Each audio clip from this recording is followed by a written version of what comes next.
జై శ్రీరామ్. అందరికీ నమస్కారం. వెల్కమ్ టు న్యూస్ అఖండ. నేను మీ కస్తూరి శ్రీధర్. మిత్రులారా, ఇరాన్కు అలాగే అమెరికాకు మధ్యన మొన్న ఫిబ్రవరిలో మొదలైనటువంటి యుద్ధం పశ్చిమాసియా భౌగోళిక రాజకీయాలను అలాగే ప్రపంచ ఆర్థిక వ్యవస్థను తీవ్రంగా ప్రభావితం అయితే చేస్తుంది. ఈ యుద్ధం వెనక దశాబ్దాల కాలం ఉన్నటువంటి విభేదాలతో పాటు కొన్ని కారణాలు కూడా ఉన్నాయి. ఇరాన్ తన అణు ఇంధన శుద్ధిని పెంచడం అలాగే అణ్వాయుధాల దిశగా ప్రయత్నాలు చేస్తోంది అనేది జగమెరిగినటువంటి సత్యమే. ఇకపోతే ఇరాన్ అనేది గనక అణుబాంబులను తయారు చేసినట్టయితే దాన్ని మొదటి టార్గెట్ వచ్చేసి ఇజ్రాయెల్ అయితే రెండవ టార్గెట్ వచ్చేసి అమెరికా అన్నమాట. అందుకే అమెరికా అలాగే ఇజ్రాయెల్ దేశాలు కలిసి ఇరాన్ పైన దాడులు చేస్తున్నాయి. ఇక ఈ దాడుల్లో ఇరాన్ సుప్రీం లీడర్ అయినటువంటి అలీ ఖమేనీ మరణించడంతో ఇరు వర్గాల మధ్యన తీవ్రమైనటువంటి పరిస్థితులు అయితే ఏర్పడినాయి. ఇక ఈ యుద్ధంలో అమెరికా అలాగే ఇజ్రాయెల్ యొక్క వైమానిక దాడుల వల్ల ఇరాన్ వైమానిక రక్షణ వ్యవస్థ అలాగే నావికాదళం ఇంధన మూలిక సదుపాయాలు అన్ని కూడా దెబ్బతినిపోయినాయి. అయితే ఇక ఇరాన్ కూడా తన బాలిస్టిక్ మిసైల్స్ తోను అలాగే డ్రోన్లతో పశ్చిమాసియాలోని అమెరికా స్థావరాలపైన అలాగే హోర్ముజ్ జలసంధి గుండా వెళ్ళేటటువంటి నౌకలపైన దాడులకైతే దిగింది. అంతేకాకుండా చుట్టుపక్కల ఉన్నటువంటి అరబ్ దేశాలపైన వాటి యొక్క ఆయిల్ క్షేత్రాలపైన అలాగే గ్యాస్ క్షేత్రాలపైన దాడులకైతే దిగింది. ఈ క్రమంలోనే ఇరాన్ సుప్రీం లీడర్ అయినటువంటి అలీ ఖమేనీ మరణించిన తర్వాత ఆయన రెండో కొడుకునటువంటి ముజ్తబా ఖమేనీ ఇరాన్ కు కొత్త సుప్రీం లీడర్ గా బాధ్యతలు అయితే చేపట్టాడు. ముజ్తబా ఖమేనీ తండ్రిని మించినటువంటి కొడుకు అన్నమాట. ఇతను చెప్పాలంటే మరీ రాక్షస ప్రవృత్తి కలిగినటువంటి వ్యక్తి అని చెప్పి పేరు ఉన్నది. ఆయన ఈ యుద్ధంలో మరింత కఠిన వైఖరిని అయితే అవలంబిస్తాడు. ఈ ముజ్తబా ఖమేనీ అతి దారుణంగా అరబ్ దేశాల జీవనాడిపైన దెబ్బ కొడుతున్నాడు. ఈ ఆయిల్ క్షేత్రాలపైన అలాగే గ్యాస్ క్షేత్రాలపైన ఇరాన్ అయితే దాడులు చేయడం మూలంగా ప్రపంచం అంతా కూడా సంక్షోభంలో పడిపోయింది. గ్యాసు అలాగే ముడి చమురుకు సంబంధించి ప్రపంచ అవసరాలు తీర్చడంలో ఈ అరబ్ దేశాలు కీలక పాత్ర అయితే పోషిస్తున్నాయి. అసలు నిజం చెప్పాలంటే ఈ ముడి చమురును అలాగే గ్యాస్ ను అమ్ముకునే ఈ అరబ్ దేశాలన్నీ కూడా సూపర్ రిచ్ దేశాలుగా తయారైనాయి. లేకపోతే ఈ అరబ్ దేశాల ప్రజలందరూ కూడా ఈ చేపలు పట్టుకోవడం లేకపోతే ఒంటిలు మేపుకోవడం ఏదో ఒకటి అయితే చేసుకునేవాళ్ళు అన్నమాట. సో మన దేశం కూడా పెద్ద ఎత్తున చమురు అలాగే ఈ గ్యాస్ నిక్షేపాలను అక్కడి నుంచే దిగుమతులు అయితే చేసుకుంటుంది. ఈ దిగుమతులు ఈ హోర్ముజ్ జలసంధి గుండానే రావాల్సి ఉన్నదన్నమాట. అయితే ఈ హోర్ముజ్ జలసంధిని ఇరాన్ అయితే మూసేసింది. ఈ విషయం గురించి మనం చాలాసార్లు అయితే మాట్లాడుకున్నాం. రోజుకు కేవలం 1 లేదా 2 నౌకలకు మాత్రమే అనుమతులు అయితే ఇస్తుంది. ఈ క్రమంలోనే మన దేశానికి చెందినటువంటి 26 కార్గో నౌకలు ఈ హోర్ముజ్ జలసంధిలో చిక్కుకుపోయినాయి. ఇప్పుడు వాటిని భారత్కు తీసుకురావాల్సినటువంటి అవసరం అయితే ఉండాలి. అంతేనే కదా, లేకపోతే వాటిని అక్కడ వదిలేలేం కదా.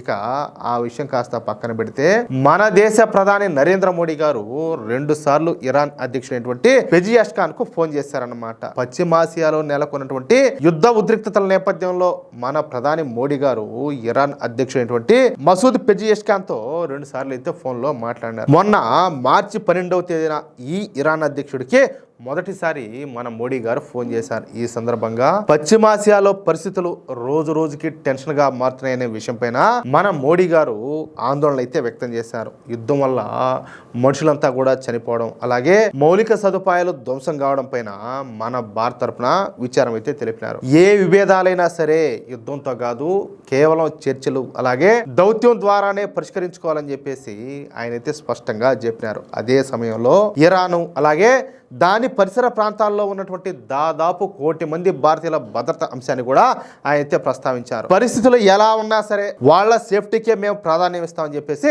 స్పష్టంగా చెప్పినారు. ఈ విషయంలో మేము ఎంత మాత్రం కూడా రాజీ పడే ప్రసక్తే లేదని చెప్పేసి కొండ బద్దలు కొట్టేశారు. మరోవైపు ఈ హోర్ముజ్ వంటి కీలక మార్గాల్లో చమురు అలాగే సరుకుల యొక్క రవాణా ఆగకూడదని, అది ప్రపంచ ఆర్థిక వ్యవస్థకు చాలా ముఖ్యమని చెప్పేసి పూర్తి చేశారు. ఈ నేపథ్యంలో కొంతవరకు వెనక్కు తగ్గినటువంటి ఇరాను మన దేశానికి చెందినటువంటి 4 కార్గో నౌకలను విడుదలైతే చేసింది. ఆ నౌకలు సురక్షితంగా భారత్ చేరుకోవడం చెప్పాలంటే కొంతవరకు ఊరటనిచ్చే విషయం అన్నమాట. అయితే ఇంకా ఈ హోర్ముజ్ జలసంధిలో మన దేశానికి చెందినటువంటి మరో 22 వాణిజ్య నౌకలు అయితే ఉన్నాయి. దీంతో మన ప్రధాని నరేంద్ర మోడీ గారు మొన్న మార్చి 21 31వ తేదీన ఇరాన్ అధ్యక్షుడితో రెండోసారి మళ్ళా ఫోన్ చేసి మాట్లాడినారు. పశ్చిమాసియాలో యుద్ధం ఇంకా ఎక్కువ కాకుండా చూడాలని, ఇరు పక్షాలు కూడా కాస్త కూల్గా ఉండాలని చెప్పేసి మన మోడీ గారు అయితే పిలిపించారు. సమస్య సాల్వ్ అవ్వాలంటే చివరికి చర్చల ద్వారానే సాల్వ్ అవుతుందని ఈ సందర్భంగా మన మోడీ గారు స్పష్టంగా చెప్పినారు. అదే సమయంలో తెలివిగా నౌరుజు అలాగే మొన్న జరిగినటువంటి ఈద్ పండుగల సందర్భంగా ఇరాన్ ప్రజలకు అక్కడ అధ్యక్షుడికి శుభాకాంక్షలు కూడా తెలిపినారనమాట. ఈ యుద్ధాన్ని ఆపడానికి భారత నేతృత్వంలోనే బ్రిక్స్ కూటమి ముందుకు రావాలని చెప్పేసి ఇరాన్ అధ్యక్షుడు మన మోడీని కోరితే దానికి మోడీ గారు కూడా సానుకూలంగా స్పందించారు. అయితే ఈ గల్ఫ్ దేశాలలో ఖతార్ తర్వాత గ్యాస్ నిల్వలు ఎక్కువగా ఇరాన్ దగ్గరే ఉన్నాయి. మనం ఇప్పటి వరకు ఈ గ్యాస్ కోసం ఖతార్ మీదనే ఆధారపడతా ఉన్నాం. అయితే ఖతార్లోని గ్యాస్ ఉత్పత్తి క్షేత్రాలపైన ఇరాన్ దాడులు చేసింది కదా, దాని గురించి కూడా మనం చెప్పుకున్నాం. దీంతో ఈ గ్యాస్ ఉత్పత్తి కేంద్రాలను ఖతార్ అయితే మూసేసింది. మరి మనకు గ్యాస్ ఎక్కడి నుంచి వస్తుంది? ఇక్కడ ఇంకొక విషయం ఏంటంటే అమెరికా అలాగే రష్యా నుంచి మన భారత్ పెద్ద ఎత్తున ఎల్పిజి గ్యాస్ అయితే కొనుగోలు చేస్తుంది. అయితే ఈ రెండు దేశాలు కూడా, ఏది అమెరికా కావచ్చు లేదా రష్యా కావచ్చు, ఈ రెండు దేశాలు కూడా మనకు దూరంగా ఉండటమే కాకుండా గ్యాస్ ధరలు కూడా ఎక్కువగా ఉంటున్నాయి. దీంతో యుద్ధం జరుగుతున్నటువంటి ఇరాన్ నుంచే గ్యాస్ కొనుగోలు చేయాలని చెప్పేసి మన మోడీ గారు ఒక సాహసోపేతమైనటువంటి నిర్ణయం అయితే తీసుకున్నారు. చూడండి ఇట్లుంటది.